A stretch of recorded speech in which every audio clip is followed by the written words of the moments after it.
ఈ దేహమునకు కావలసినవి కూడా తప్పకుండా నీకు ముందే సిద్ధపరచబడ్డాయి. ఈరోజు అవమానాల్లో నేను ఉన్నానని కృంగిపోవద్దు. ఇతరుల మీద డిపెండ్ అవ్వాల్సి వచ్చింది నేను అయ్యో అనుకోవద్దు. అనేక మంది నీ మీద డిపెండ్ అయ్యేటట్టు చేసే రోజు ఒక రోజు ఉంది. దేవుడు ఖచ్చితంగా చేస్తాడు. అనేక మంది నీ ద్వారా బ్రతికేటట్టు దేవుడు చేస్తాడు. ఆ భవిష్యత్తు నా దేవుడు అలాంటి భవిష్యత్తు ఇచ్చాడు అని నువ్వు విశ్వసించు. సాతాను అంటాడు అట్లేమి లేదు, ఇప్పుడే ఎంత దరిద్రంగా ఉంది, భవిష్యత్తు ఇంకా దరిద్రంగా ఉంటుంది అంటాడు. నువ్వెవడరా చెప్పడానికి? నువ్వేమన్నా నన్ను సృష్టించిన సృష్టికర్తవా?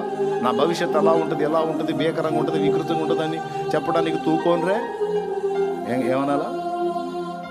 నువ్వెవరురా? నా లైఫ్ నిర్మించిన వాడు దేవుడు నా జీవితాన్నే. కాబట్టి నా దేవుడు నా కోసం యోచించిన ఆలోచనలన్నీ రేపటిని గూర్చి మేలుకరమే కానీ కీడుకరం కాదు. ఒకవేళ కీడులున్నా దేవుడు నాకు తోడై ఉన్నందున నాకున్న కీడులు కూడా నాకు మేలులే. ఇది మాట. దేవుడు నాకు తోడై ఉన్నందున నాకున్న కీడులు కూడా నాకు మేలులే. ఈ వీడియో మీకు నచ్చినట్లయితే తప్పకుండా లైక్ చేయండి మరియు ఇలాంటి మరిన్ని వీడియోల కోసం మా ఛానల్ సబ్స్క్రైబ్ చేసుకోండి.